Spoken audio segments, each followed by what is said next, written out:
97 वर्षांची परंपरा आहे आणि शताब्दीकडं जो उपक्रम वाटचाल करतोय त्या या प्रसिद्ध वसंत व्याख्यानमालेमध्ये आजचं सत्र गुंफण्यासाठी मला पाचारण केलं, त्यासाठी वसंत व्याख्यानमालेच्या आयोजन समितीचं मी सुरुवातीलाच ऋण व्यक्त करतो. ज्यांच्या स्मृतिप्रित्यर्थ हे पुष्प आहे ते स्वर्गीय लक्ष्मणरावजी उर्फ काका तांबे यांच्या स्मृतींना अभिवादन करतो.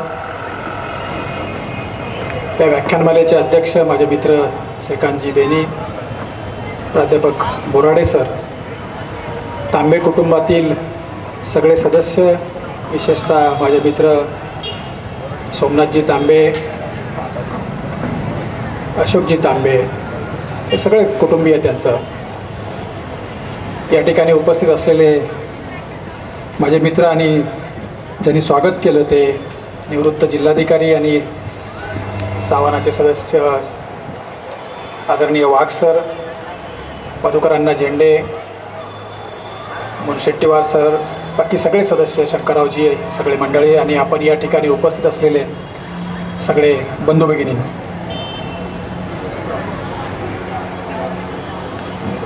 मला माहीत नव्हतं की आज आपल्याला कर्नाटकवर बोलायचं आहे आणि ज्या दिवशी संध्याकाळी बोलायचं आहे त्याच्या आदल्या दिवशी पहाटे 5 पर्यंत जागरण करायचं आहे.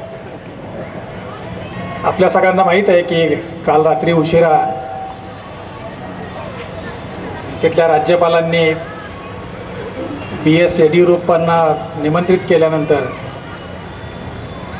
काँग्रेस आणि जनता दलाने काल रात्री उशिरा पुन्हा एकदा, म्हणजे भारतीय सर्वोच्च न्यायालयाच्या इतिहासामध्ये केवळ दुसऱ्यांदा मध्यरात्री न्यायालयाचा दरवाजा ठोठावला, पिटिशन केली.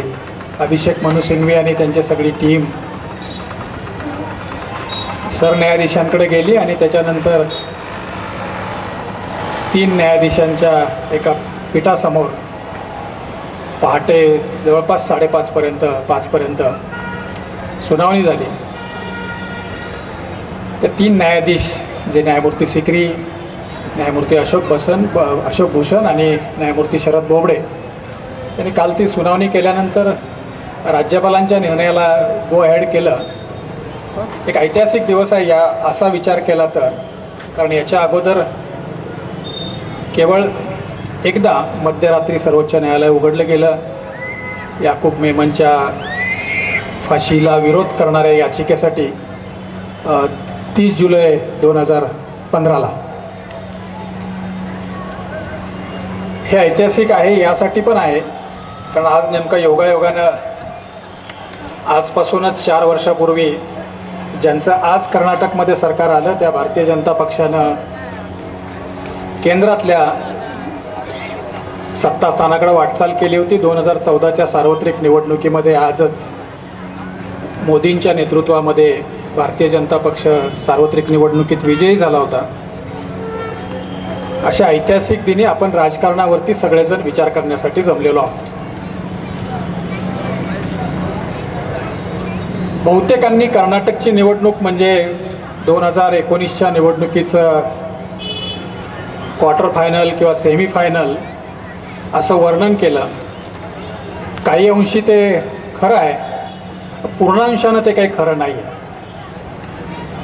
त्याचं कारण असं आहे की देशाचा एकूण राजकीय पट ज्या पद्धतीचा आता सध्याचा आहे, ज्याला पॉलिटिकल कल्ट म्हणतो आपण, तो आणि कर्नाटकमधले संदर्भ हे बऱ्यापैकी वेगवेगळे होते.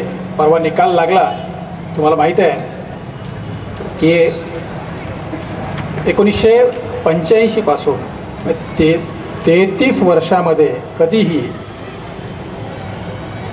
एक सरकार पुन्हा निवडून आलेलं नाही आहे. जो पक्ष आहे तो पुन्हा निवडून आलेला नाही. आणि यावेळेला असं वाटत होतं, ते ज्यांच्या भरोशावर वाटत होतं ते सिद्धरामय्या त्या संदर्भातला दावा जास्त करत होते. परंपरा आहे ती आम्ही यावेळेला मोडून काढू आणि आमच्या सरकारला पुन्हा संधी मिळेल. बहुतेकांचे म्हणजे कर्नाटकचं राजकारण, कर्नाटकची निवडणूक प्रचार जवळून पाहणारे आणि दुरून पाहणारे बऱ्याच जणांना वाटत होतं की या दाव्यामध्ये दम आहे आणि कदाचित सिंगल लार्जेस्ट पार्टी म्हणून काँग्रेस येईल. आत्ताच्या निवडणूक निकालाचं वैशिष्ट्य असं आहे की ते जे वाटत होतं ते खोटं नव्हतं. कारण 38% मतं, सर्वाधिक 38% मतं काँग्रेसला मिळालेली आहेत आणि ज्या 104 जागा भारतीय जनता पक्षाला मिळालेल्या आहेत त्यांना 36.2% मतं आहेत. म्हणजे 1.8% जास्त मतं हे दुसऱ्या क्रमांकावरच्या पक्षाला मिळालेली आहेत. याचा अर्थ काय, जे काँग्रेसचे आमदार निवडून आले ते अधिक मताधिक्य घेऊन निवडून आले, एकूण मतं जास्त मिळाली, परंतु जे उमेदवार पडले ते कमी मतांच्या फरकानं पडले आणि त्यामुळं प्रत्यक्षात जागांच्या बाबतीत जो एक नंबरचा पक्ष आहे त्याला दुसऱ्या क्रमांकाची मतं मिळाली, एकूण मतं. आपल्या देशामध्ये आपली जी लोकशाही आहे तिच्यामध्ये कुणाला किती टक्के मतं मिळाली याच्यावरती प्रतिनिधित्व ठरत नाही. प्रत्यक्ष सार्वत्रिक निवडणुकीमध्ये निवडून आलेल्यांच्या डोकी मोजली जातात. हेच जर अमेरिकेत असतं, तुम्हाला माहीत आहे बहुतेक वेळेला 0.5%, 1%, 1.5% या पद्धतीचे फरक पडतात पहिल्या राऊंडला, दुसऱ्या राऊंडला, तिसऱ्या राऊंडला. आणि प्रत्यक्ष मतदान जे असते त्याच्यामध्ये आपल्या असं लक्षात येतं की अधिक ज्याला मतं मिळतील त्या प्रमाणामध्ये, त्या प्रपोर्शनेटमध्ये सदस्य निवडले जातात. आपल्याकडं असं होत नाही. आपल्याकडं प्रत्यक्ष डोकी मोजली जातात. मी गमतीनं बऱ्याच वेळेला असं सांगतो की महाभारताच्या काळामध्ये जर लोकशाही असते वागसर, तर पांडवांचं सतत डिपॉझिट जप्त होत गेलं असतं. कारण 101 विरुद्ध 5 अशी ती लढाई होती. आणि त्यामुळे ही लोकशाही आहे, ही लोकशाहीची ब्युटी पण आहे, या लोकशाहीचं सौंदर्य पण आहे की दुसऱ्या आणि तिसऱ्या क्रमांकावरती असणाऱ्या दोन पक्ष जर एकत्र आले तर पहिल्या क्रमांकावरच्या पक्षाला ते आव्हान देऊ शकतात किंवा ते असा दावा करू शकतात की आमच्याकडे नंबर जास्त आहेत, तुमच्याकडे कमी आहेत. आणि हे जे कर्नाटकचे जे सगळे निकाल येत होते ते कर्नाटकचे निकाल या पद्धतीचे अंदाज का व्यक्त होत होते याच्या थोडंसं खोलात जाण्याची गरज आहे. आणि नाशिकसारख्या ठिकाणी जिथं धार्मिक परंपरा आहेत, सांस्कृतिक परंपरा आहेत, तिथल्या सगळ्या मंडळींना या संदर्भातला थोडा खोलात विचार करण्याची गरज आहे. अशा पद्धतीचे संदर्भ कर्नाटकच्या निवडणुकीला आहेत. हे जे सिद्धरामय्या नावाचे जे आता मावळते मुख्यमंत्री आहेत आणि ज्यांनी काँग्रेसला बऱ्याच कालावधीनंतर यश मिळवून दिलं, हे सिद्धरामय्या व्यक्ती म्हणून कोण आहेत हे जरा तपासणं इंटरेस्टिंग आहे. हे खूप म्हणजे इंटरेस्टिंग पर्सनॅलिटी आहे. ते मूळचे जनता दल सेक्युलरमध्येच होते, SD देवेगौडांच्याच पक्षामध्ये होते. कुमारस्वामी आणि सिद्धरामय्या यांच्या नेतृत्वातला संघर्ष होता आणि मग ते काँग्रेसमध्ये आले आणि काँग्रेसला त्यांनी एक हाती सत्ता मिळवून दिली 2013च्या निवडणुकीमध्ये. मला आठवतंय मी 2013लाच काही कामानिमित्त बेंगलोरला गेलो होतो, तर त्या सिद्धरामय्याची बेंगलोर या महानगरावरती एवढी मोठी मोहिनी होती त्यावेळेला, किंवा किंबहुना आताही तशीच परिस्थिती आहे. आणि त्याचं जे कारण आहे, त्याचे जे त्या मोहिनीचे जे मूळ आहे ते त्यांच्या व्यक्तिमत्वामध्ये दडलेलं आहे. अतिशय ज्याला सामान्य जनतेशी नाळ जुळलेला नेता ज्याला म्हणतो आपण तसा तो आहे. तसे अनेक नेते असतात. सिद्धरामय्यांना मात्र काही वेगळे रेफरन्स आहेत. आपल्यापैकी अनेकांनी एक अहिंद नावाची चळवळ कर्नाटकमधले ऐकलेली असेल. देशाच्या सगळ्या कानाकोपऱ्यामध्ये या पद्धतीचे उच्चवर्णीय विरुद्ध निम्नवर्णीय अशा पद्धतीचे संघर्ष हे नेहमी होत असतात. सिद्धरामय्यांनी त्यांचे ऐतिहासिक संदर्भ सोबत घेऊन तिथं अशा पद्धतीची मुवमेंट राबवली की ज्या मोठ्या जाती आहेत, उदाहरणार्थ लिंगायतसारख्या, ओकालिंगासारख्या ज्या मोठ्या जाती आहेत, त्या जातींच्या विरोधात सगळ्या छोट्या जाती म्हणजे उच्चवर्णीयांच्या विरोधात सगळ्या छोट्या जातींची एकत्रित मोठ वैचारिक आणि सांस्कृतिक पातळीवरती बांधली. अशा पद्धतीची चळवळ राबवली. आणि ती जी चळवळ आहे त्या चळवळीला आपल्याकडे जशी संत साहित्याची आणि संतांची मोठी परंपरा आहे तसं कर्नाटक हे आपल्यासारखंच राज्य आहे, आपलं शेजारी राज्य आहे. आपली बहुतेक सगळी आपल्या कानडा विठ्ठलेपासून तर अनेक गोष्टी आपल्या सगळ्या संस्कृतीतल्या याचा संदर्भ थेट कर्नाटकशी आहे. आणि कर्नाटकमध्ये आदिकवी पंपा नावाचं एक मोठे कवी, महाराष्ट्रात जैन धर्मीयांना त्यांच्या बरीपैकी माहिती आहे, इतरांना ते इतकासा अभ्यास नाही. तर हे पंपा, त्यानंतर कनकदास नावाचे संत, आपल्याकडची जशी संतांची परंपरा आपल्याकडच्या चोखामेळा किंवा संत नामदेवांपासून जे कष्टकरी खालच्या जातीतले जे संत आहेत, तर त्यांच्या संदर्भातल्या अनेक आख्यायिका आणि अनेक संदर्भ आपल्याला संत साहित्यामध्ये सापडतात. तशा पद्धतीचे कनकदास नावाचे जे संत कर्नाटकमधले आहेत, त्यांचं एक उदाहरण तुम्हाला सांगतो. आपल्याला कृष्णानं प्यायलेला मिरेचा प्याला माहीत असतो, विषाचा प्याला. पण आपल्याला उडुपीमध्ये कनकदासांच्या प्रेमापोटी श्रीकृष्णाची मूर्ती फिरल्याची दंतकथा मात्र तितकीशी माहीत नसते. उडुपीच्या श्रीकृष्ण मंदिरामध्ये मंदिराचं प्रवेशद्वार वेगळ्या दिशेला आणि मूर्तीचं तोंड वेगळ्या दिशेला अशा पद्धतीचं एक वैशिष्ट्यपूर्ण मंदिर आहे. आणि त्या बाजूला एक खिडकी तयार केली गेलेली आहे. आणि असं सांगितलं जातं किंवा अशी आख्यायिका आहे की हे कनकदास ज्या वेळेला देवाच्या दर्शनासाठी आले, त्यावेळेला त्यांच्या जातीमुळं त्यांना देवाचं दर्शन घेता आलं नाही. ते तिथंच मंदिराच्या बाहेर देवाचं नामस्मरण करत थांबले आणि अखेर देवानी तोंड फिरवलं कनकदासाला दर्शन देण्यासाठी. अशा पद्धतीचा संदर्भ हा त्या कनकदासांना आहे. या कनकदासांचा संदर्भ घेऊन, या आदिकवी पंपांचा संदर्भ घेऊन, त्याचबरोबर बसवेश्वरांसारखा जो महापुरुष कर्नाटकमध्ये 11व्या शतकात होऊन गेला, त्यांचे संदर्भ घेऊन सिद्धरामय्यांनी ही अहिंदा नावाची चळवळ चालवली. आणि त्यांना मिळालेल्या राजकीय यशामागं ही जी त्यांनी छोट्या छोट्या जातींची जी मोठ बांधली, त्याचं खूप मोठं योगदान त्या सगळ्या त्यांच्या राजकीय यशामध्ये आहे. आणि त्यामुळंच 2013ला ते काँग्रेसला एक हाती सत्ता देऊ शकले. आता त्यांना असं वाटतंय, मी परवा दिवशी ज्यावेळेला आमच्या साम टी व्हीवरती दिवसभर बसलो होतो, तर मला पहिलं माझं निरीक्षण असं होतं की लिंगायत हा स्वतंत्र धर्म म्हणून मान्यता देऊन, त्या संदर्भातला प्रस्ताव देऊन, खरं तर सिद्धरामय्या या हिंदुत्ववादाच्या ट्रॅपमध्ये अडकलं असं माझं निरीक्षण आहे. कारण त्यांनी त्यांच्या ज्या मुवमेंटनी, ज्या चळवळीने त्यांना यश दिलं, तीच जर कदाचित पुढं नेली असती, आता मतं जास्त मिळाली आहेत, कदाचित जागा पण जास्त मिळाल्या असत्या, या हिंदुत्ववादाच्या ट्रॅपमध्ये ते अडकले, अशा पद्धतीचं निरीक्षण लिंगायतच्या संदर्भातलं आहे. आणि त्यामुळे आता 2018ला आपल्याला पुन्हा सत्ता मिळवायची असेल तर काय काय केलं पाहिजे याची ज्यावेळेला 1 वर्ष, 1.5 वर्ष, 2 वर्षापासून त्यांची तयारी सुरू असेल, त्यावेळेला कदाचित त्यांना असं वाटलं असेल की 2013च्या निवडणुकीला त्यांना यश मिळण्यामागं आणखी एक गोष्ट कारणीभूत होती. त्यामुळे त्याच्या अगोदर जो पक्ष, भारतीय जनता पक्ष सत्तेवर होता, तर त्याच्यात फूट पडली होती. येडियुरप्पांना तुरुंगवास झाला होता, ते बाहेर पडले होते. त्यांनी कर्नाटक जनता पक्ष नावाचा स्वतंत्र पक्ष काढला होता. आत्ता जे बी श्रीरामुलू नावाचे त्यांचे नेते, त्यांच्या एका स्टिंग ऑपरेशनमुळं जे चर्चेत आहेत, तर त्यांनी एक BSR काँग्रेस नावाचे एक वेगळा पक्ष स्थापन केला होता. आणि भाजपमधल्या मतांमध्ये या दोघांच्या पक्षांमुळं एक श्रीरामुलूंना काही 2-2.5% मतं होती आणि एक 7-8% मतं BS येडियुरप्पांना होती. आणि त्याच्यामुळं जी घट झाली होती त्याचं पण एक कारण होतं काँग्रेसची सत्ता येण्यामध्ये. कदाचित येडियुरप्पा यांना, सिद्धरामय्यांना असं वाटलं असावं की हे जर आपण थोडंसं हे लिंगायत पुन्हा जर येडियुरप्पा जर भारतीय जनता पक्षात दाखल झाल्यामुळं, येडियुरप्पा हे लिंगायत समाजाचे खूप मोठे नेते आहेत. ते अगदी राष्ट्रीय स्वयंसेवक संघाचे कार्यकर्ते आहेत, स्वयंसेवक आहेत, जुने स्वयंसेवक आहेत.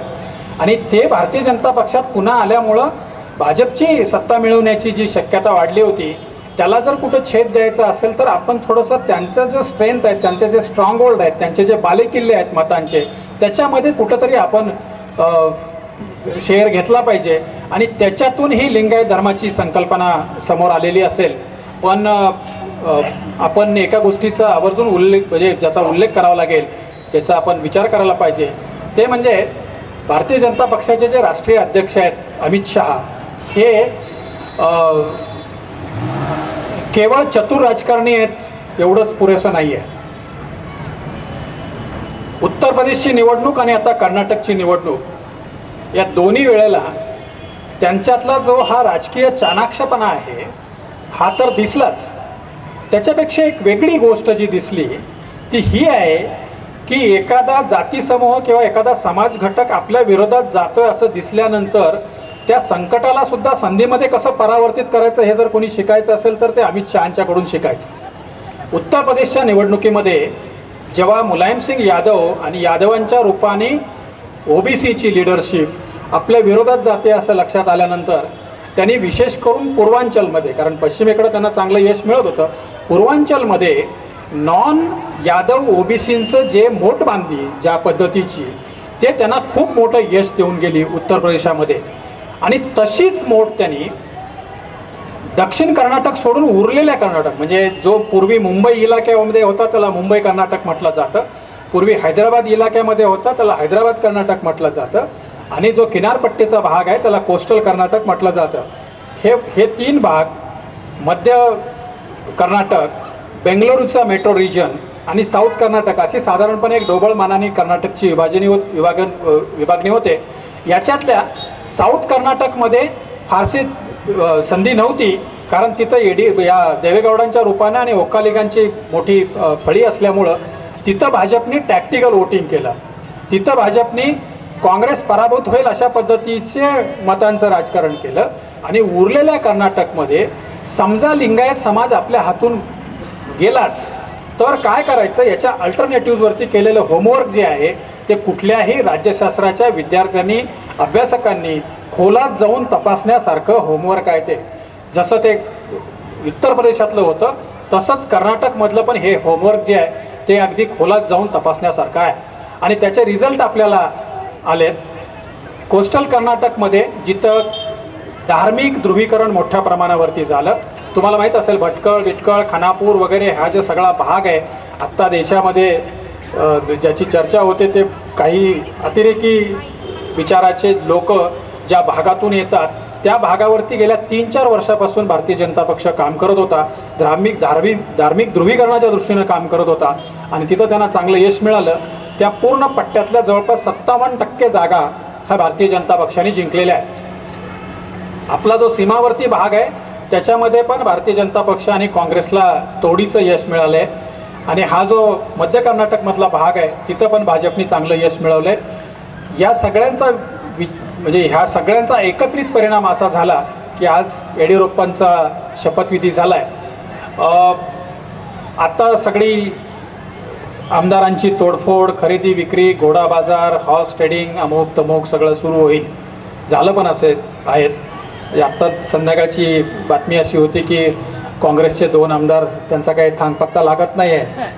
त्यातले एक आमदार जे आहेत ते हे जे रेड्डी ब्रदर्स आहेत त्यांच्या निकटवर्ती आहेत. आणि आणखी एक अपक्ष आमदार आहेत तर त्यांना फ्लाईट मोडमध्ये ते आहेत अशा पद्धतीचं वर्णन नॅशनल लेवलला केलं गेलं आहे. कारण ते 15 तारखेला निकाल लागले, आज 17 तारीख आहे. एक साधारणपणे 48 तासामध्ये ते किमान 2 वेळा काँग्रेसच्या गोटात गेले आहेत आणि किमान 3 वेळा भाजपच्या गोटात गेलेले आहेत. अशा पद्धतीत हे बोली सुरू आहे. आपल्या सगळ्यांच्या दृष्टीनं हा एक अत्यंत चिंतेचा विषय आहे. याच्यावरती आपल्या न्यायव्यवस्थेने, आपल्या कार्यकारी व्यवस्थेने म्हणजे संसदेने, सर्वोच्च न्यायालयाने, आपल्या एकूण उच्च न्यायालय, सर्वोच्च न्यायालय या पद्धतीच्या न्यायप्रणालीने आणि सामान्य माणसांनी कधीतरी एकदा गंभीरपणे विचार करण्याची गरज आहे. याच्या अगोदर पक्ष फुटत नव्हते का? आमदार विकले जात नव्हते का? निश्चितपणे जात होते. याच्या अगोदर सरकार या पद्धतीनं दादागिरी करून सत्ताधारी पक्षाकडून बनवली जात नव्हती का? बिलकुल बनवली जात होती. आताचे संदर्भ वेगळे आहेत. म्हणजे काल त्या कुमारस्वामींचा जो आरोप होता की माझ्या एकेका आमदाराला 100 कोटी रुपये दिले जातात. आता तुमच्या, माझ्या आणि इथं बसलेल्या बहुतेकांच्या वयाचा जर एकंदरीत विचार केला की आपल्या बालपणीचं किंवा तरुणपणीचं जे राजकीय चित्र होतं ते आणि आताचं चित्र याच्यामध्ये जमीन आसमानाचा फरक आहे. आपण नाशिकसारख्या शहरामध्ये पण पाहतो की ती महापालिकेची निवडणूक असो की ती आणखी विधिमंडळाची असो की आणखी कुठली निवडणूक असो, सचोटीने प्रामाणिकपणे लोकांच्या प्रश्नावर काम करणाऱ्या माणसाला निवडणुका लढताच येत नाहीत. त्याचं कारण असं आहे की आता निवडणुका म्हणजे पैसा आणि निवडून आल्यानंतर लोकांची सेवा म्हणजे पैसा, याच्यापेक्षा दुसरं काही इक्वेशन राहिलेलं नाही आहे. आणि त्यामुळं अशा परिस्थितीमध्ये हे प्रकार जर टाळायचे असतील तर खूप कडक अशा पद्धतीचे कायदे आपल्याकडं आणणं गरजेचं आहे. त्याच्यातून किती साध्य होईल, कारण आपल्याला माहीत आहे कायदे पाळणाऱ्यांपेक्षा कायदे मोडणारे कायद्याचा जास्त अभ्यास करतात आणि त्याच्यातला पळवाटा शोधून काढतात. एका गोष्टीचा कर्नाटकच्याच अनुषंगाने उल्लेख करावा लागेल, त्या गोष्टीचं नाव आहे ऑपरेशन कमळ. 2008मध्ये अशाच पद्धतीनं आपलं सरकार ज्यावेळेला अल्पमतात आलं त्यावेळेला भारतीय जनता पक्षाने ऑपरेशन कमळ नावाचं एक ऑपरेशन चालवलं, मोहीम राबवली कर्नाटकमध्ये. आणि अँटी डिफेक्शन जो लॉ आहे, कारण 2/3 सदस्य असल्याशिवाय पक्ष सोडता येत नाही, त्याच्यातली पळवाट अशी शोधली. आपण कायद्यातल्या पळवाटांबद्दल चर्चा करतो. त्याने अशी पळवाट शोधली की आपल्याला हवे असलेले जेवढे आमदार असतील त्यांनी एकतर ज्यावेळेला विधानसभेमध्ये विधिमंडळामध्ये ज्या वेळेला फ्लोअर टेस्ट होईल त्यावेळेला एकतर गैरहजर राहायचं किंवा सरळ डिफेक्ट होऊन आपला पक्ष सोडून इकडच्या पक्षात येऊन मतदान करायचं आणि पटकन आमदारकीचा राजीनामा देऊन टाकायचा. आणि मग रिकाम्या झालेल्या जागेवर पुन्हा ज्यांच्यासाठी मतदान केलं त्यांच्याकडून उभं राहायचं आणि निवडून यायचं. हे अशा पद्धतीचं ऑपरेशन त्यावेळेला राबवलं गेलं. ते प्रसिद्ध आहे. आता कदाचित ऑपरेशन कमळ भाग 2 अशा सिक्वल कदाचित आपल्याला पाहायला मिळेल. आणि त्यामुळं हे कायद्यातल्या पळवाटा शोधून या पद्धतीनं सत्ता मिळवणे, आणि तेही कर्नाटकसारख्या राज्याची. कर्नाटकमध्ये आता जवळपास 10,500 कोटी रुपये तिथल्या प्रचारावरती खर्च झालेले आहेत. म्हणजे निवडणुकीवरती झालेल्या खर्चाच्या बाबतीत आत्तापर्यंतची कर्नाटकची सगळ्यात महागडी निवडणूक आहे. कर्नाटक हे खूप पैसेवालं राज्य आहे. शेती आणि उद्योगांबरोबर बेंगळुरूसारख्या IT सेंटरबरोबरच खाणीचा पैसा खूप मोठ्या प्रमाणावरती आहे कर्नाटकमध्ये. आणि त्यामुळं बेळ्ळारीपासून तर बेंगलोरपर्यंत सगळीकडे आपल्याला हे खान सम्राट जे आहेत ते राजकारणामध्ये दिसतात. आणि रेड्डी बंधूंसारखे अब्जावधी रुपयांचे, म्हणजे जवळपास 37,000 कोटी वगैरे अशा पद्धतीचे ज्यांच्यावरती भ्रष्टाचाराचे आरोप आहेत, अशी मंडळी राजकारण तिथलं हाताळतात. हा अत्यंत दुर्दैवाचा भाग आहे. आणि मग अशी सगळी मंडळी तिथलं राजकारण याच्यासाठीच हाताळतात की पुन्हा एकदा सत्तेवर आलं की पुन्हा आपण जे टाकलेले पैसे जे आहेत ते काढण्याचे सगळे मार्ग त्यांना मिळावेत, यासाठीच ते राजकारण केलं जातं. तर राजकारणातलं एकूण भ्रष्टाचार, राजकारणातलं गुन्हेगारीकरण, राजकारणातलं हे आयाराम गायाराम पद्धती, पक्षबदल, या सगळ्यांच्या दृष्टीनं कर्नाटक हे या पद्धतीचं मॉडेल आहे. आणि म्हणून आपण तिथल्या निवडणुकीचा जेव्हा विचार करतो, मी एक ज्याला रिलेव्हन्स महाराष्ट्राचा म्हणतो ते सिद्धरामय्याच्या अनुषंगाने तुम्हाला सांगतो. हे सगळं जातीपातीची राजकारण सगळीकडेच आहे, ते आपण नाकारता येणार नाही आपल्याला. त्याचं कारण असं आहे की जी कधीच जात नाही ती जात आहे. आणि 2 पद्धतीची माणसं जातीबद्दल जास्त बोलतात. भूमिका दोघांच्या वेगवेगळ्या असतात. जात निर्मूलनासाठी काम करणारी माणसं जातीवरती बऱ्याच वेळेला खूप बोलतात आणि त्यांच्यावरती तुम्ही जातीवादी आहात असा ठपका ठेवला जातो. आणि जातीचा फायदा घेणारी माणसं जातीबद्दल खूप वेळेला बोलतात, त्यांच्यावर मात्र अशा पद्धतीचा जातीवादी ठपका ठेवला जात नाही. उलट तीच मंडळी बऱ्याच वेळेला जे जात निर्मूलनासाठी प्रयत्न करत असतात त्यांच्यावरती ठपका ठेवला जातो. हे सिद्धरामय्या जे आहेत हे तिकडच्या कुर्बा नावाच्या एका छोट्या जातीचे आहेत. ती पशुपालकांचा समाज आहे. तो आपल्याकडचा जसा धनगर समाज आहे त्या पद्धतीचा. हे जसं कर्नाटकमध्ये आहे तसंच्या तसं थोडंसं काही टक्क्यांचं मागं पुढं जर केलं तर हे महाराष्ट्रातलं जातीय चित्र असंच आहे. आणि त्यामुळं कर्नाटकची निवडणूक आपल्या दृष्टीनं पहिल्यांदा जास्त महत्त्वाची आहे. देशाच्या दृष्टीनं जेव्हा केव्हा महत्त्वाची असेल तेव्हा ती निश्चितपणे असेल. हे सेमीफायनल आणि क्वार्टर फायनल नाही आहे असं मी सुरुवातीला याच्यासाठी सांगितलं, म्हणजे पूर्णांशाने खरं नाही. संदर्भ ते ठीक आहेत. नरेंद्र मोदी त्यांच्या प्रचारसभा प्रचंड, त्या प्रचारसभांमधली त्यांची भाषणं, विशेष करून ऐतिहासिक संदर्भ जे आहेत ते संदर्भांची मोडतोड करणारी त्यांची भाषणं, या दृष्टीनं ही निवडणूक खूप स्मरणात राहील.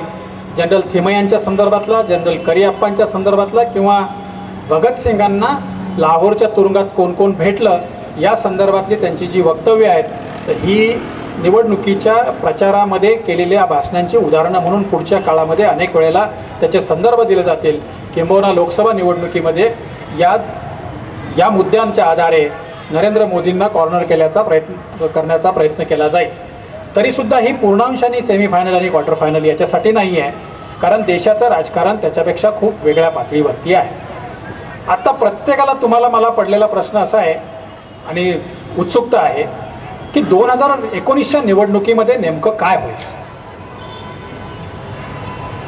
आणि मग नुकतीच झालेली गुजरातची निवडणूक, नुकत्याच झालेल्या उत्तर प्रदेश आणि राजस्थानमधल्या पोटनिवडणुका आणि आत्ता कर्नाटकची निवडणूक यांचे संदर्भ घेऊन आणि 2019च्या सार्वत्रिक निवडणुकीच्या अगोदर होणारी जी 3 राज्यांची निवडणूक आहे, मध्य प्रदेश, राजस्थान आणि छत्तीसगड, तर या सगळ्या या 5-6 निवडणुकींचा नेमका इम्पॅक्ट 2020 निवडणुकीवरती काय होईल ही आपल्या सगळ्यांना उत्सुकता आहे. आणि त्याच्यापेक्षा जास्त उत्सुकतेचा भाग असा आहे की 30 वर्षानंतर कुठल्या तरी एका पक्षाला स्पष्ट बहुमत देणारी जी 2014ची निवडणूक होती त्याची पुनरावृत्ती होईल का? मोदींची लाट कायम असेल का? मोदी पुन्हा पंतप्रधान होतील का? आणि असं जर झालं तर काँग्रेसचं काय होईल? हे आपल्या दृष्टीने सगळ्यांच्या दृष्टीने उत्सुकतेचे विषय आहेत. काही तपशील मुद्दाम मी तुम्हाला याच्यासाठी सांगतो जेणेकरून चित्र बऱ्यापैकी स्पष्ट होईल. एक तर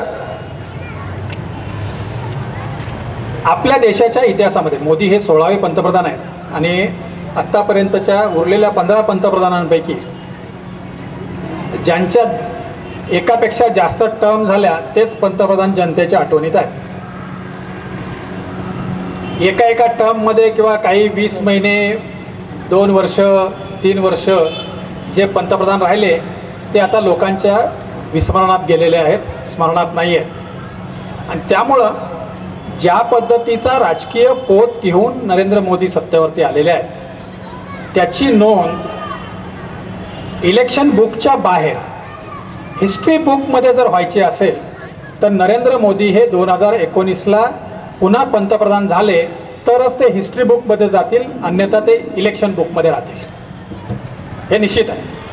कारण तुम्ही एकच वेळ निवडून आलेल्या पंतप्रधानांचं इतिहासामधलं योगदान अशा पद्धतीचं ते फारशा स्मृतीत राहत नाहीत, लोकांच्या आठवणीत राहत नाहीत, लोकांना ते फारसे आठवत नाहीत. आणि त्यामुळं त्यांना ते 2019ला निवडूनच यावं लागेल.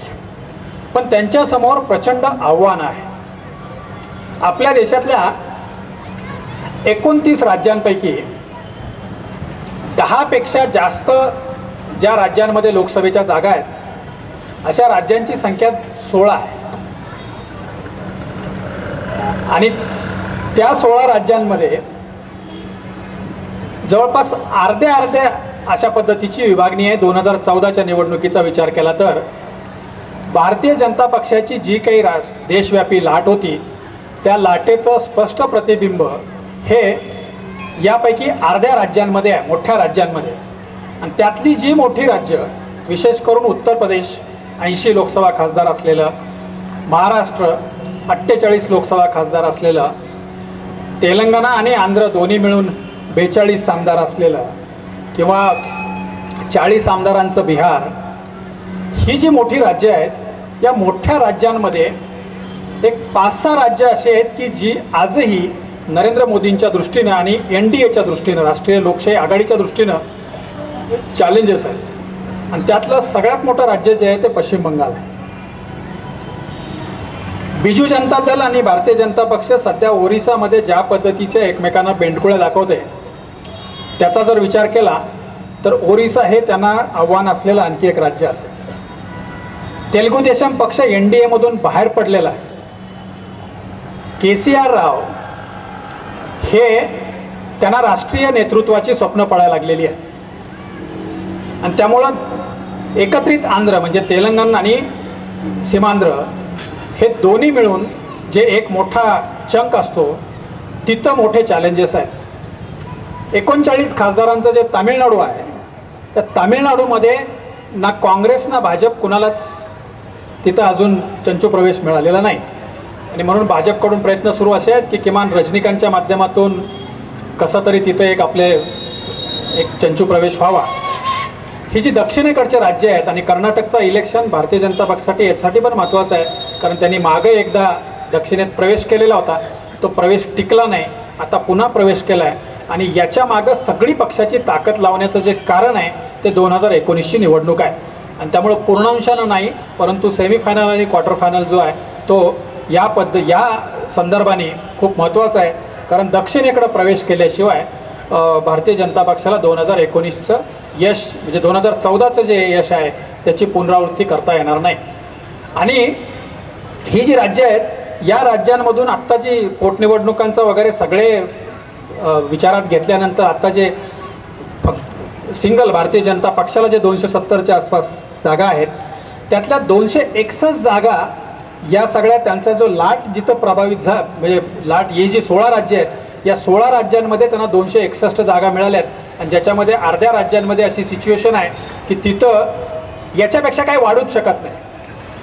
उदाहरणार्थ राजस्थान आणि गुजरात, म्हणजे गुजरातमध्ये 26 जागा आणि राजस्थानमध्ये 25 जागा, या दोन्ही राज्यातल्या सगळ्या जागा 2014च्या इलेक्शन्समध्ये भारतीय जनता पक्षाने जिंकलेल्या आहेत. 26च्या 26, 25च्या 25. जे 29 खासदारांचं मध्य प्रदेश आहे तिथल्या 27 जागा भारतीय जनता पक्षाने जिंकलेल्या आहेत.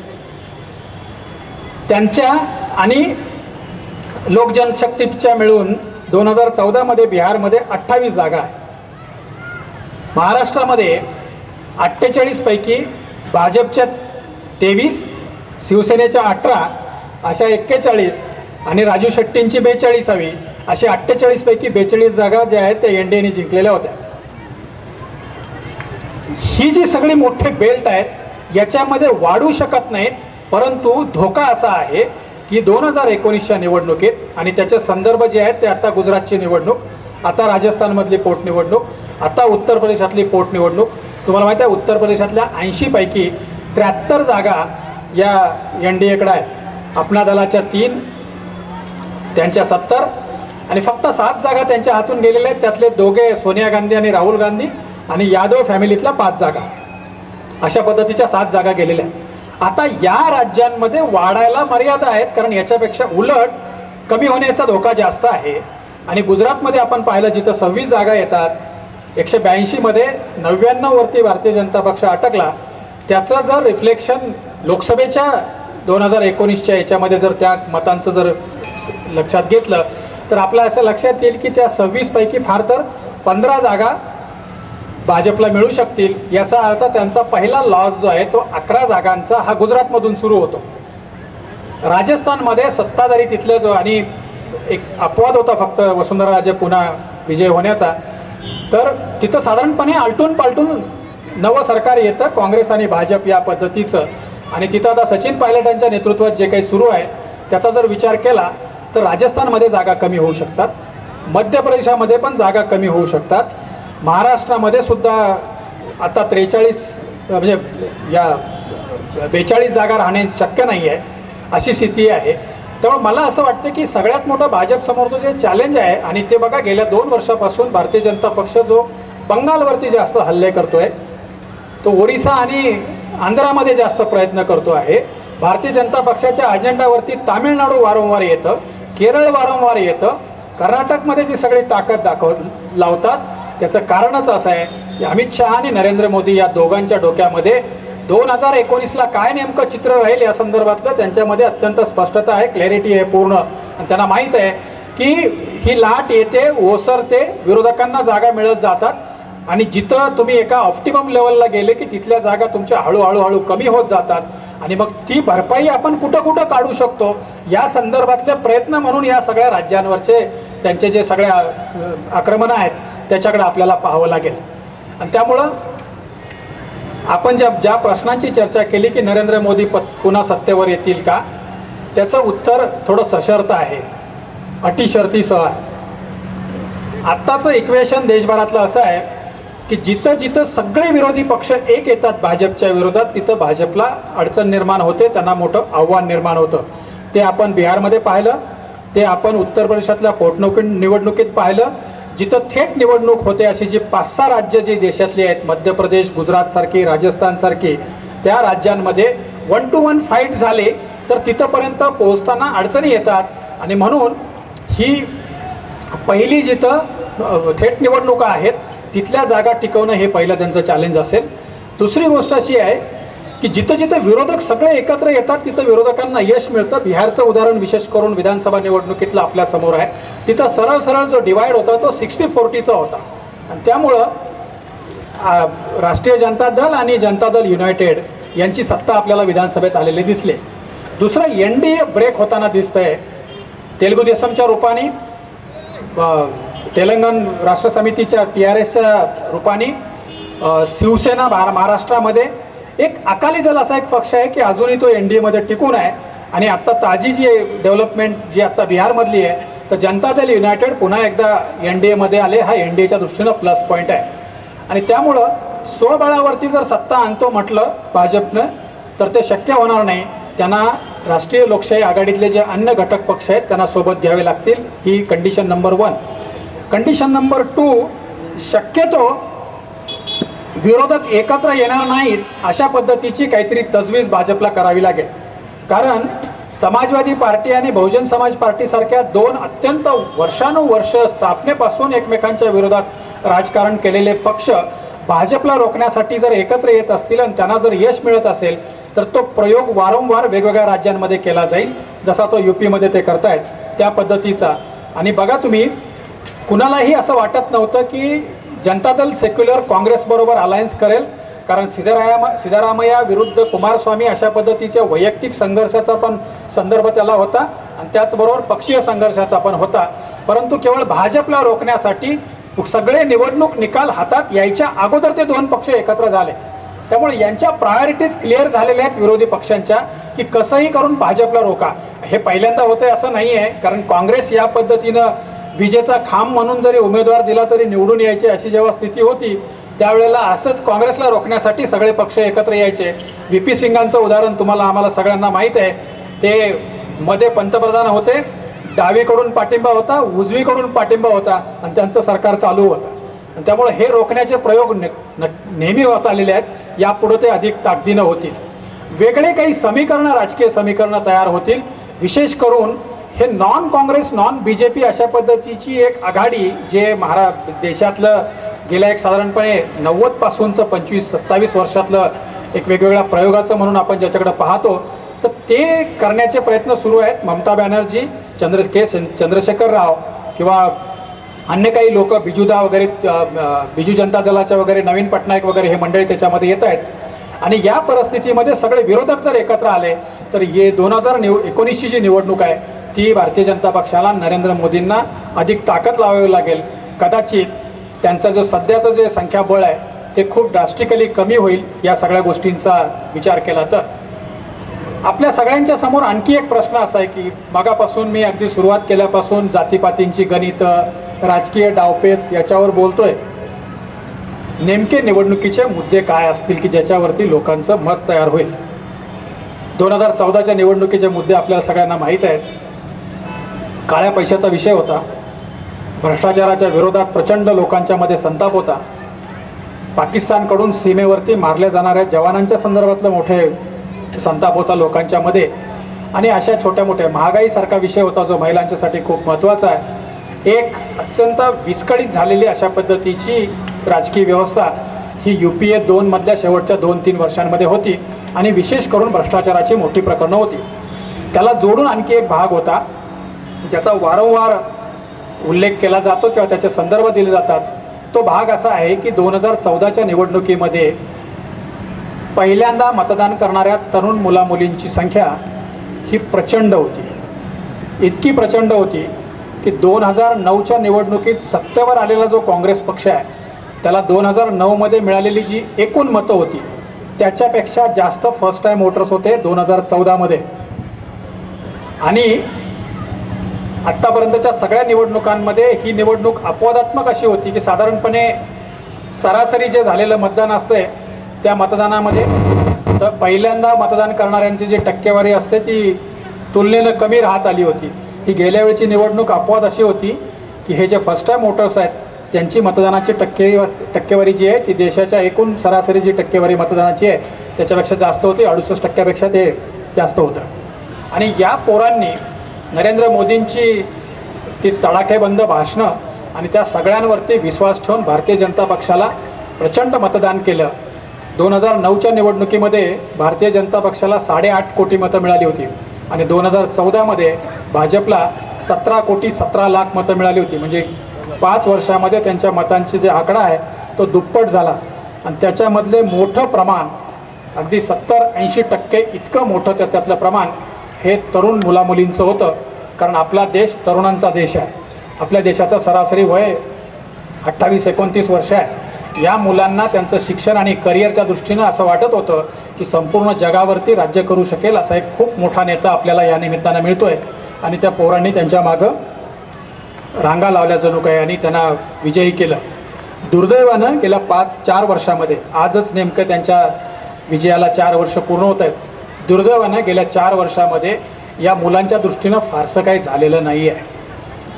आत्ता जे सगळे भाजपचे 4 वर्षातली सक्सेस स्टोरी म्हणून जे काही त्यांच्या योजना म्हणून यशस्वी योजना म्हणून ज्या सगळ्या सांगितल्या जातात त्या प्रामुख्यानं इंदिरा गांधींचे जे सगळ्या शक्तीस्थळं होती, महिला, गरिबी हटाव यासारखी, तर त्याच्यावरतीच बेतलेल्या आहेत.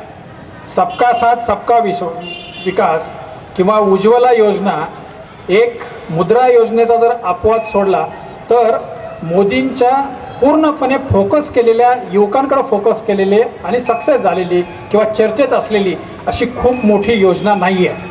उलट वेगवेगळ्या कारणाने मग त्याच्यामध्ये डिमॉनिटायझेशन, GST, अमुक तमुक जे आहे, तर एकूण इंडस्ट्री, मॅन्युफॅक्चरिंग आणि ट्रेड आणि नोकऱ्या या सगळ्या फील्डवरती एक प्रकारचं एक मळब आहे.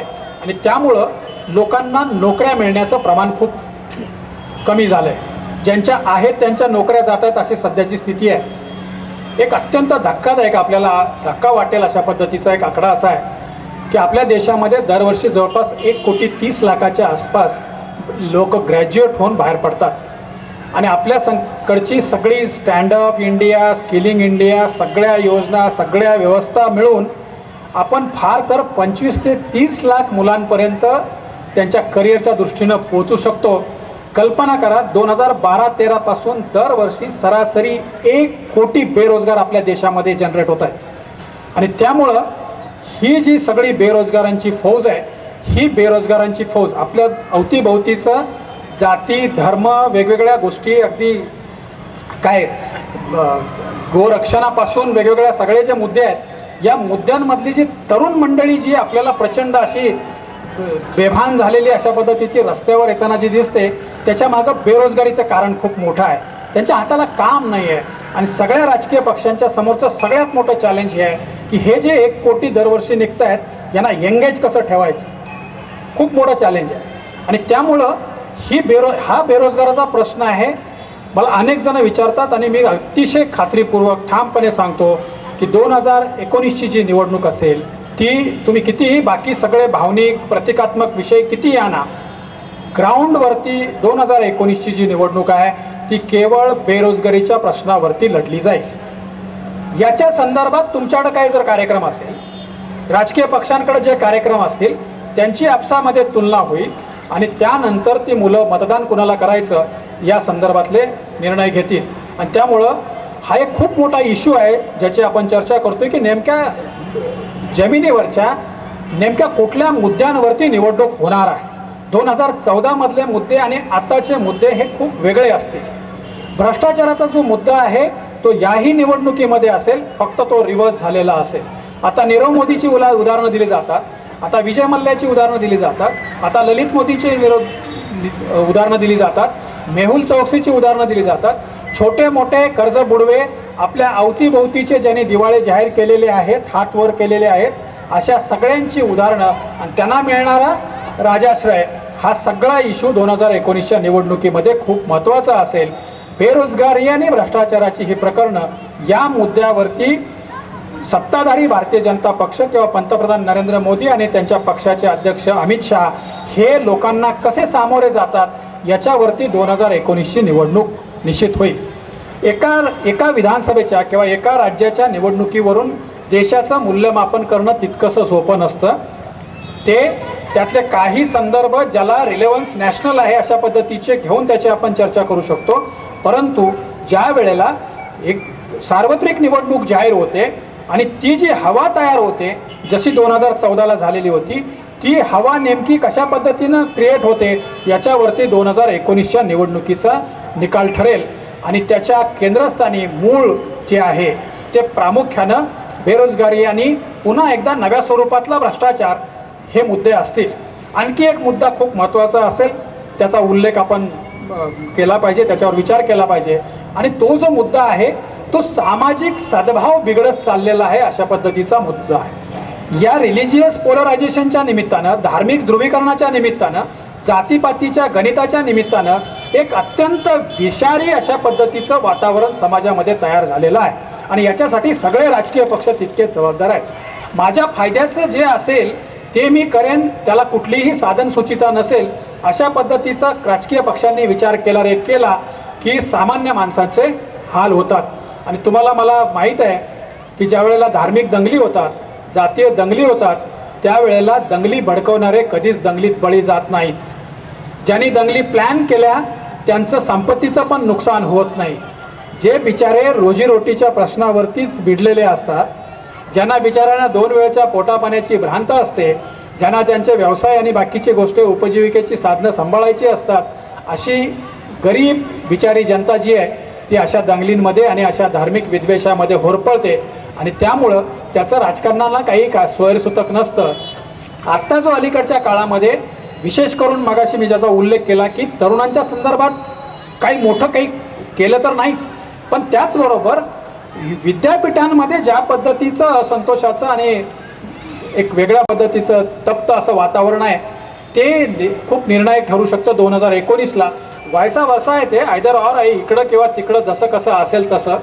JNU पासून माधवपूर किंवा हैदराबाद युनिव्हर्सिटी अगदी आपल्या पुण्यापर्यंत आणि इकडे तिकडे आलेल्या कॅम्पसमधले हे कॅम्पसमधल्या विद्यार्थ्यांना या पद्धतीच्या मार्गाने नेण्याचे जे काही राजकीय प्रयत्न आहेत हे केवळ राजकारणाच्या आणि केवळ नेत्यांच्या नव्हे तर संपूर्ण समाजाच्या अंगलट येणारे प्रश्न आहेत. कारण ही पोरं, तुम्हाला माहिती आहे, तुमच्यापैकी जे कोणी चळवळीत लाट्या खाल्ल्या असतील, आंदोलनं केली असतील, रस्ता रोको केले असेल, एकदा एखादी पोलीस केस दाखल झाली की त्याचं करिअर संपतं. त्याला बिचाराला त्याच्या करिअरमध्ये काय राहत नाही. कुठंतरी मग पानाची चहाची टपरी टाकायची, कुठंतरी आता पडेल ते काम करायचं आणि पोट भरायचं अशी वेळ येते. या मुलांना आपण आणि हा तो ज्याला जो आपण डेमोग्राफिक डिव्हिडंड म्हणत होतो तो डिव्हिडंड आता डिस्ट्रॉय झाला आहे. तो डेमोग्राफिक डिव्हिडंड राहिलेला नाही आहे, ते डेमोग्राफिक डिझास्टर झालेला आहे. आणि त्यामुळे ते जर सुधारायचं असेल तर आम्ही पण त्याच्यावरती विचार करणं गरजेचं आहे. नरेंद्र मोदी पुन्हा सत्तेवर येतील का? सध्याचं माझं उत्तर जे आहे ते हो, त्यांनाच अधिक संधी आहे. कारण मगाशी ज्या ज्या राज्यांचे आपण उल्लेख केले जिथं जिथं काँग्रेस आणि भाजप यांच्यात सरळ सामना आहे त्या ठिकाणी भाजपची एकूण प्रचार यंत्रणा, राष्ट्रीय स्वयंसेवक संघाची त्यांच्या मागचं कॅडरची ताकद, या सगळ्यांमुळं राहुल गांधींची जी प्रतिमा तयार झालेली आहे, लोकांच्या मध्ये जी प्रतिमा निर्माण केली गेली आहे ती खरी आहे की खोटी आहे हा वादाचा मुद्दा आहे. कारण इतका पण वेडा माणूस असू शकत नाही जितका दाखवला जातो. त्यामुळं ते पप्पू म्हणून जी काही इमेज केलेली आहे तर ती भाजपच्या पत्त्यावरती पडेल जिथं थेट निवडणूक आहे. आणि आपलं राजकारण सगळं एका व्यक्तीच्या केंद्रित ज्या पद्धतीचं झालेलं आहे, व्यक्ती केंद्रित, ती जी टॉवरिंग पर्सनॅलिटी जी इमेज बिल्डिंग केली जाते तशी इमेज मोदींच्या तुलनेमध्ये राहुल गांधींची कमी. आणि त्यामुळे जिथं थेट लढती होत आहेत, जिथं सरळ सामना होतोय,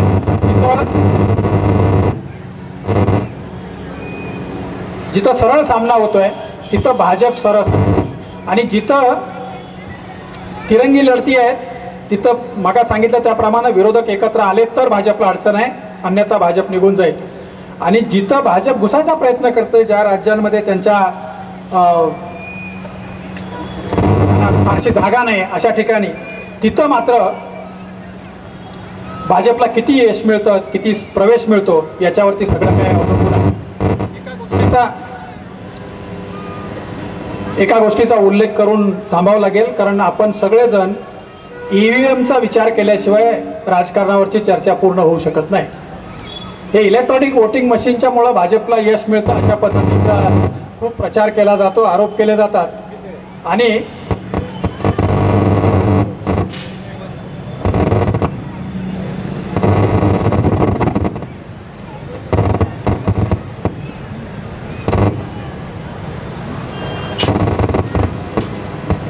ठीक आहे, आटोपलं. एक नेहमीच्या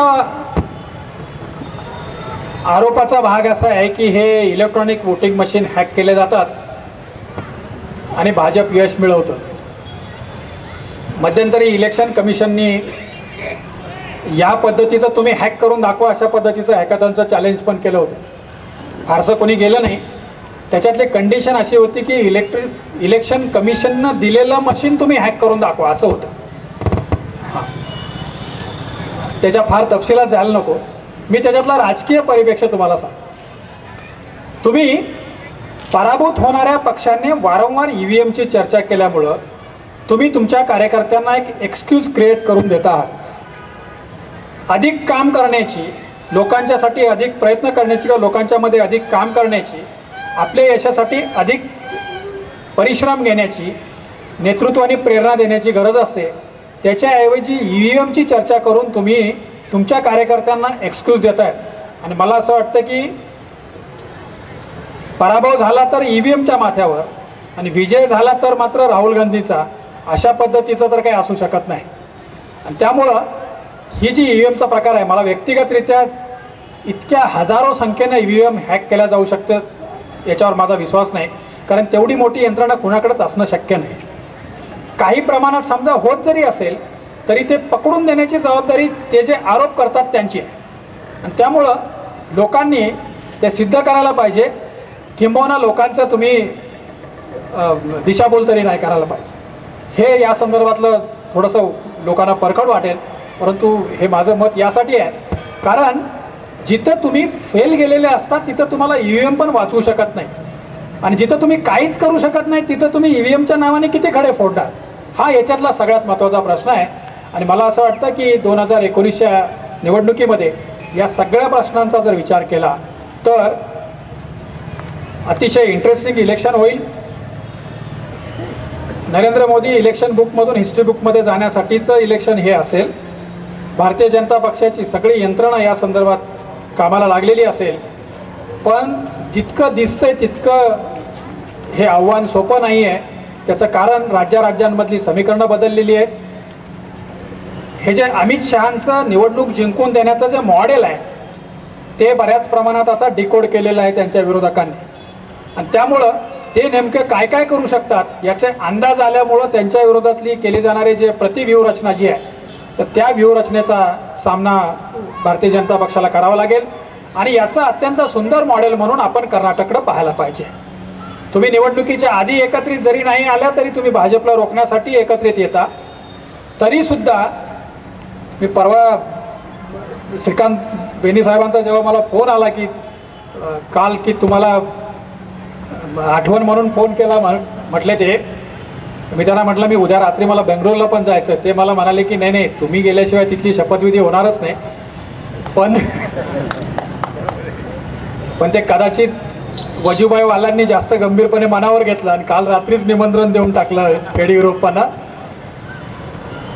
कर्नाटक या दृष्टीने आपण अभ्यासायला पाहिजे. जे under currents, social under currents असतात, धर्म जातीच्या अनुषंगाने काय असतात, उच्चवर्णीय आणि निम्नवर्णीय त्या अंगाने काय अंडर करंट असतात, याचं एक सुंदर मॉडेल म्हणून कर्नाटककडे आपण पाहायला पाहिजे. कर्नाटक हे तसं पाहिलं तर महाराष्ट्राच्या म्हणजे नाण्याची दुसरी बाजू आहे. महाराष्ट्रातल्या पण जातीपातीच्या समीकरणांची, प्रादेशिक समीकरणांची, राजकीय समीकरणांची फरक एवढाच आहे की तिथं फक्त 3च पक्ष रिंगणात होते, महाराष्ट्रात किमान 5 पक्ष रिंगणात असेल, त्यामुळं मजा आणखी जास्त असेल.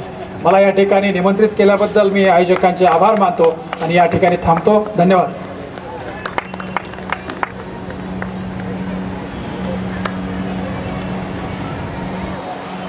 एक चांगला प्रश्न आहे, भारत मनोवादी झालाय का आणि फुले शाहू आंबेडकर यांचा पुरोगामी महाराष्ट्र चुकला आहे का म्हणून.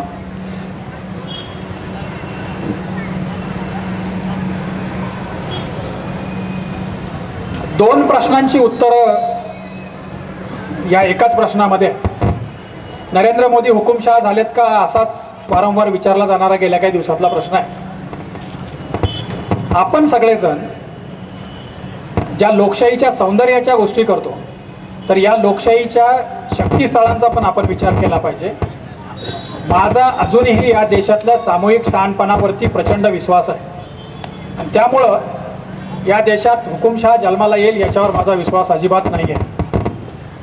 कितीही प्रयत्न केले मनुवाद आणण्याचे, हिंदू राष्ट्र बनवण्याचे, तरी ते प्रयत्न या देशातली जनता यशस्वी होऊ देणार नाही. आत्ता झालाय का तर नाही झाला. अजूनही विरोधकांची पिटिशन ऐकण्यासाठी आपल्या देशाचं सर्वोच्च न्यायालय जे आहे ते मध्यरात्री उघडतं. अजूनही आपल्या देशात एका अतिरेक्याच्या फाशीला दिलेल्या आव्हानासाठी पण मध्यरात्री न्यायालय उघडतं. अजूनही आपल्या देशात प्रचंड विरोधी मत असून सुद्धा ते जाहीरपणे मांडण्याची मोकळीक आहे. अजून मनुवादी झालेलं नाही, पण एक निश्चित आहे की या देशातल्या काही शक्ती हा देश एका धर्माचा व्हावा, हिंदू राष्ट्र व्हावं किंवा मनुवाद यावा या दृष्टीनं प्रयत्न करतायत. पण हा इतका किचकट देश आहे, इतक्या जातीपातीच्या, धर्माच्या, बोलीभाषांच्या, राज्यांच्या, प्रांतांच्या इतक्या गुंतागुंती आहेत, तर मला असं वाटत नाही की असा कोणी सुपरमॅन असेल की जो इतका मोठा 130 कोटीचा देश एका कुठल्या तरी ऋषीनं लिहिलेल्या पुस्तकावरती सांभाळू शकेल म्हणून. आणि त्यामुळं ते शक्य नाही आहे. त्याच्या विरोधात रिबेलिंगचं आपल्याकडं मोठी परंपरा आहे. ज्या मी मगाशी पंपांचा, कनकदासांचा, बसवेश्वरांचा उल्लेख केला, आपल्या राज्यातल्या संत परंपरांचा उल्लेख केला, त्या सगळ्यांचे संदर्भ तपासले आणि त्यांची पार्श्वभूमी गंभीरपणे जर विचारात घेतली तर या पद्धतीचे कुठलेही प्रयत्न यशस्वी होणार नाही याच्याबद्दल आपण सगळ्यांनी मनात खात्री बाळगायला पाहिजे. माणूस रणांगणात नंतर हारतो, अगोदर तो मनात हारतो. मला असं वाटतंय की हे मनुवाद आणण्याचे जे प्रयत्न करणारी मंडळी आहेत त्यांच्या आविर्भावाकडे पाहून आपण आपला पराभव मान्य करतो की काय. असं होत नसतंय ते. हे घरात सुद्धा आता एकमेकाचं फारसं ऐकलं जात नाही. तुम्ही एवढा मोठा देश काय एकत्र चालवायचे आणि या पद्धतीच्या हुकुमशाही आणण्याच्या गोष्टी करतो आपण. पण एक गोष्ट नक्की आहे की ज्याचा फुले शाहू आंबेडकरांचा उल्लेख आला की ज्या तत्वांसाठी ह्या सगळ्या महापुरुषांनी आयुष्य घालवली ती तत्व आपण विसरलो आहोत आणि फक्त नावं आपण उच्चारतो आहोत. त्या तत्वांवरती आपण काम करत नाही. स्त्री पुरुष समानतेवरती आपण काम करत नाही. समाजातल्या जातीपातीच्या ज्या भिंती आहेत त्या दूर करण्यासाठी आपण काम करत नाही. एक संदर्भ म्हणून तुम्हाला सांगतो की महात्मा फुलेंनी शिवाजी महाराजांची रायगडावरची समाधी शोधून काढली. तो लोकांच्या काही काळापुरता का होईना विस्मृतीत गेलेला रयतेचा राजा पुन्हा समाजासमोर आणला. शिवाजी महाराज आणि महात्मा फुलेंची भेट होण्याचा काही संबंध नव्हता हो. त्या दोघांच्या जाती पण एक नाहीत. महात्मा फुले हे माझे गुरु आहेत असं डॉक्टर बाबासाहेब आंबेडकर म्हणतात, परंतु दोघांच्या मृत्यू आणि जन्मामध्ये 143 दिवसांचं अंतर आहे. 28 नोव्हेंबर 1890 आणि 14 एप्रिल 1891 या 2 तारखा आहेत. म्हणजे आंबेडकर जन्माला यायच्या अगोदर महात्मा फुलेंचं निधन झालेलं होतं, तरीसुद्धा आंबेडकरांना फुले, कबीर हे त्यांचे गुरु वाटतात. आणि शाहू महाराज हे लवकर गेले, पण तरीसुद्धा शाहू महाराजांचा वाढदिवस उत्सवासारखा साजरा करा असं आंबेडकर म्हणतात. आणि शाहू महाराजांनी सयाजी राजे आंबेडकरांना मोठं करण्यासाठी प्रयत्न करतात. हा जो प्रबोधनाचा जो वारसा आहे, या वारशाच्या मागे ते फुले शाहू आंबेडकर आहे. आणि त्यामुळं ते विचारांनी एकमेकाला मोठं करणारी माणसं होती. आता फक्त आपण नावं घेतो, आपण त्यांची तत्त्व विसरतो, त्यांची कृती विसरतो, त्यांचे विचार विसरतो. आणि हा विरोधाभास जोपर्यंत आहे तोपर्यंत आपल्याला मनुवादाची भीती वाटत राहणार आहे. धन्यवाद.